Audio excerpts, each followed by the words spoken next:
Yo, this the L7C bringing you another L7C Yugioh Duels. In this video, this is just a session, and we're just gonna have all the duels that we play in this one video. So yeah, enjoy. Let's see what we got here.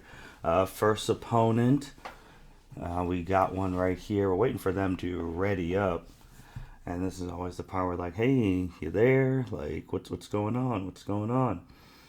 And we're just casually waiting for them. If you even see in the top right quarter, I was looking up Black Wings to make up the thumbnail for the last main deck duel I did with the main decks versus Black Wings. Make sure you check that out as it's still in there. And he finally clicks in. I go rock. He goes rock too. I go rock again. And I decide to go first or second. I decided to go second, which sometimes is a very bad thing in Yu-Gi-Oh! Because whoever goes first typically wins these days. But I really like seeing what my opponent is playing, and right off the bat, I know they're playing Ancient Gears with the Gear Town and the Ancient Gear Catapult. So he just blew up his Gear Town, so he automatically gets an Ancient Gear Golem, and it's like asking me if I want to activate anything. I'm like, no. And Ancient Gear Golems, you can't activate anything when they attack till the end of the damage step, and they have piercing. And then he summons the Ancient Gear Reactor Dragon, level 9 in the Ancient Gear Golems. We got Reactor Dragon and we got Golem out here. Two 3K behemoths that do piercing and you can't activate anything. This time in the main deck, I was trying the Blue Eyes Abyss Dragon and I drew it. So that's instantly a dead draw. I'm reading the cards to see what I could even do out here. So first thing I do is fusion deployment. If you're gonna have 3K monsters, I'm gonna have the original 3K monster. So I got summon the legendary Blue Eyes White Dragon to the field. So now we're in a stalemate, and I go so Seto Kaiba here, summon Blue Eyes White Dragon end turn. And with the two 3Ks over there, the Ancient Gears, me and Blue Eyes over here, we're gonna see. We got an Effect Veiler and we got Rainbow Karibo. He goes into polymerization, and I'm like, no, I want to see what he's fusing into because this is super interesting. What is he about to make here that I'm not aware of? He probably doesn't want to have the stalemate with, and he does three. So I'm like, okay, 3300 Ancient Gear Megatron Golem. This can attack. You can't activate spell or traps.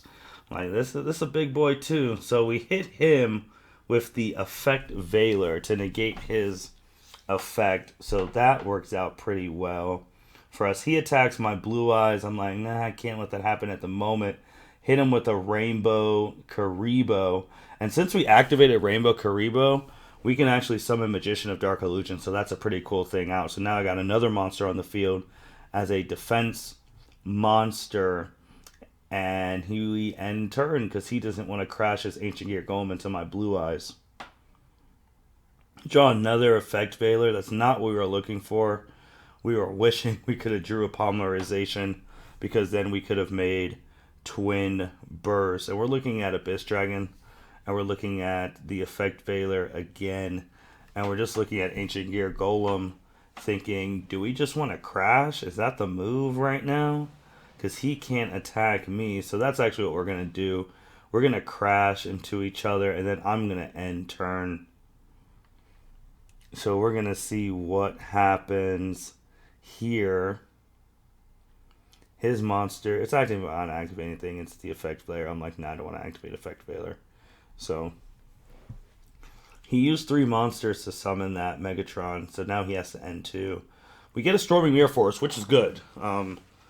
It's a good card, but even if he gets monsters that can attack, we can't use it because we can't activate anything when he attacks. So that's something that we're going to have to really put into consideration. So we're seeing, I see if we can activate Effect Veiler. Right now we don't activate. And then he can't attack because of Rainbow Karibo.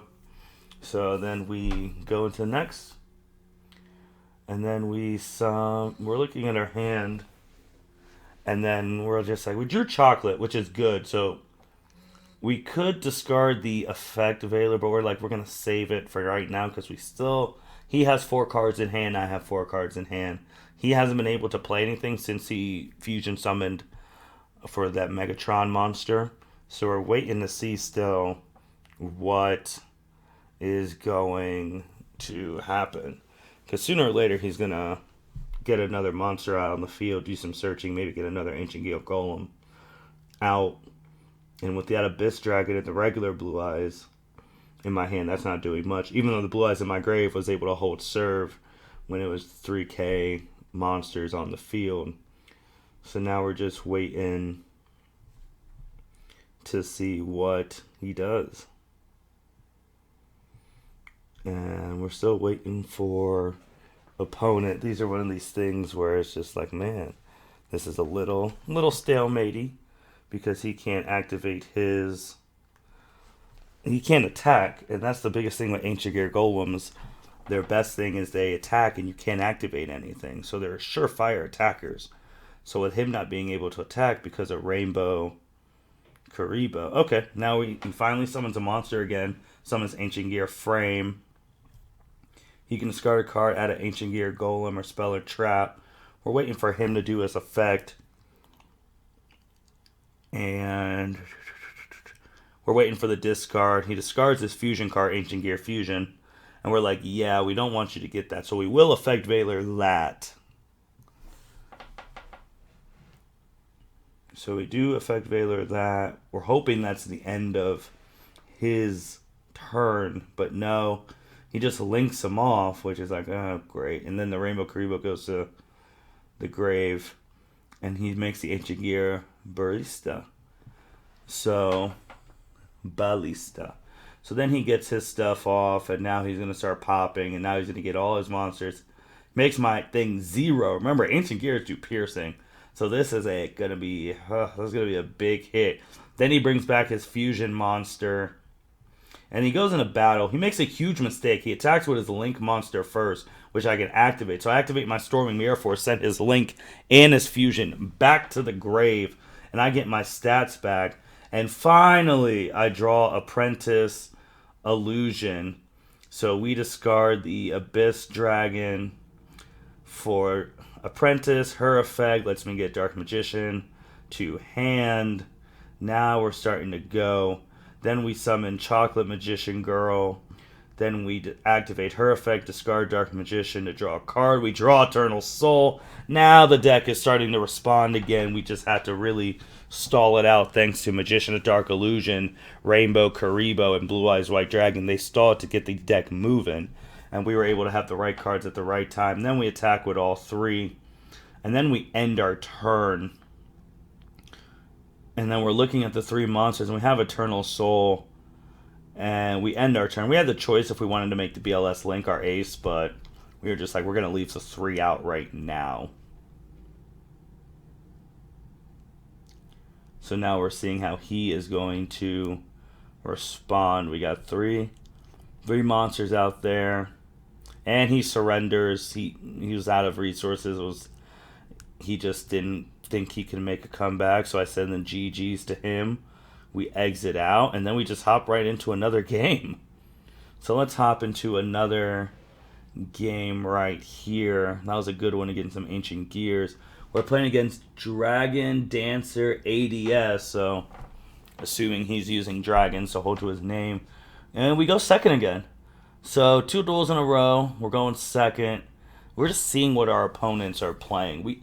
It's very dangerous to go second in this day and age of Yu-Gi-Oh! Because you can be locked out. But for my style, it's just the way I look at the game. I want to know what I'm playing against. And this guy does Interrupted Kaiju, which I was super confused about. But to each their own. So he summons his Kaiju, then sends one to my field. Which I'm like, okay. He sets. And then we're waiting for him still to... And then he ends turn. We draw. We don't have a bad hand. We actually have a pretty good hand, in fact. So we're going to do Keeper of Dragon Magic. We're going to do his effect. Discard the White Stone of Ancients. to... I believe we snag a fusion deployment.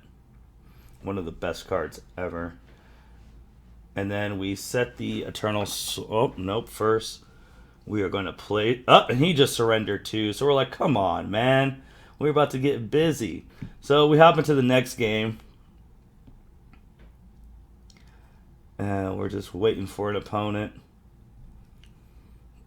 Yeah, because we were going to do that. Bring Dark Magician, set Eternal Soul, Wabaku, last a turn, and then go from there. So here we go against our next opponent. We're seeing what they are doing. And we summon the Sage of Eyes of Blue, and then we search Effect Veiler.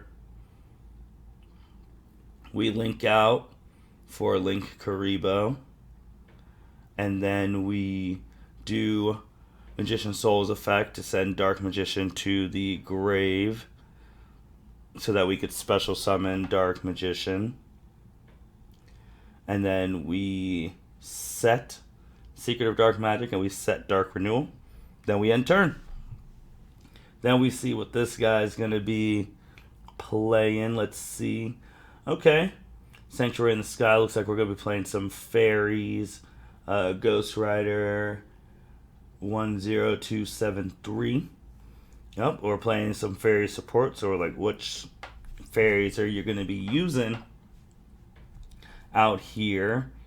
And then we're just waiting to see what he is going to be doing. We're waiting. And he summons Valkyrie. So we're going against some Valkyries. They have some very powerful cards. We're just going to Dark Renewal this right off the bat. We're not even going to mess with it. So we hit it with a Dark Renewal. Ask if we want a special summon. Yes. And we tag out so that we can get a Magician of Dark Illusion from the deck to the field. Because with the Valkyries, they have access to cards where they could skip your battle phase. And that's just not something we want to deal with right now. So he just keeps coming. It's actually, I think, the first time I've played Valkyries in a while. And if I remember the Valkyries from Yu-Gi-Oh! The first season, Siegfried, who brought Valkyries, the older brother of Leon, and he was the one obsessed with taking down Kyber Corp, and he had some crazy effects with those Valkyries, Brunhilde, and Time Goddess. Like, they're just nuts, skipping battle phases, going right back to your turn. I was like, I don't know how you make those cards, but hey, they're out here now, so that's really cool. We draw Super Poly. That's not what we... that's not what we wanted right now, but it's always a good card to have. He does count as Dark Magician, and we have a Secret of Dark Magic. We could always just make Dark Cavalry, but we don't want to do that right now either. So what we are going to do, though, is we are going to summon Prisma. We're going to do Prisma's effect to actually dump Dark Magician Girl so that she counts as Dark Magician Girl. So then we do Secret of Dark Magic to fusion summon, and then we make the Dark Magicians. That's why Prisma forever will be my favorite level 4 monster, just because of the flexibility it gives any deck that uses fusions. And then we attack, so and we take him down, and then we end turn. So we really don't have anything except for the Dark Magicians. Hopefully he activates some spell or traps so that we can get some draws. And then we're seeing what he is doing. Like, there's nothing we can do to stop anything. So whatever he wants this turn, he's going to get. Which is always the scary, scary thing in Yu-Gi-Oh! So now he's getting multiple monsters out onto the field. And we're just hoping he activates a spell or trap so that we can draw a card. And hopefully it's a good spell and trap of our own, so that then we can get it going. So let's just see what is happening, and then we will go from there. So now he has 3 monsters on the field, which isn't good for us per se. You saw him blow up the card there. So now we get to get the Dark Magicians, Dark Magician and Dark Magician Girl onto the field. So we go boom, then we go boom. So now we're seeing what we can do. So we got our 2 monsters out there, so that's cool. Then he sends cards from our deck to the grave, so that sucks. So now we're figuring out. Right now we have the strongest monster in Dark Magician out right now. We only have a Super Poly in our hand, and there's no Super Poly targets for us on this field, so we're going to need a good draw. And we draw Apprentice. It isn't the best, but at least if something comes down to it, we can discard Super Poly to special summon her. So now we're just looking at who can we attack. Do we attack the strongest monster? Do we attack the weakest monster? Do we go for damage or bigger damage? What are we going to do here? So we take out the strongest monster, make them lose 300 and end turn. So right now they have a huge field advantage over me. I only have Dark Magician out right now, and they have 3 Valkyries. So this is a problem. It's a problem. We're just hoping to survive this turn and get another turn so that we can get out there and have another chance to maybe crack some more life points, maybe get a win. If we were to draw a Fateful Servant or a Soul Servant right now, that would be perfect, because then we'd be able to draw 2 cards. So he's going into that. And he quits too, which really sucks. Really wanted to see how that Dark Magician Valkyrie standoff was going to be. Maybe he didn't draw the card he needed to have a stronger monster than 2500. And I still had Apprentice in my hand, so I could have boosted Dark Magician up. So now we're just here waiting for an opponent. Now we exit out, hop back in. That's usually the best way to find an opponent. So we're hopping in. Oh, we got another guy. We're going against a guy just named Zachary. So let's just hop into it and see what he does. We're doing the rock, paper, scissors here. And then let's get into it. Let's see what we got. We draw Destined Rivals, Eternal Soul, Rod, Valor, Tenny Spirit. So it's not bad, but it could be better. So we're going to see what he's playing. And then go from there. He's going first. And he does Dark Grepher, and I already don't like that, because he's gonna send a dark monster from his deck to the grave, and I really don't like that. Not to start. So we're just like, yeah, we're gonna Valor that, which was probably way too early, because it looks like we're playing Orcust. And if people remember, Orcust used to be one of the top decks in the format earlier. Well, now I can't even say earlier because we're in 2021. Early 2020, Orcust was running amok in the format. So now I can't stop any of his stuff. So he gets to go crazy with all of his things. So now we're just waiting to see if there'll be anything that we can do to stop any of this when it gets to our turn, because right now we can't do anything. We have to sit here, watch them combo off, and it goes into Galatea. We're getting all the Orcust plays right now, which sucks, but hey, what can you freaking do?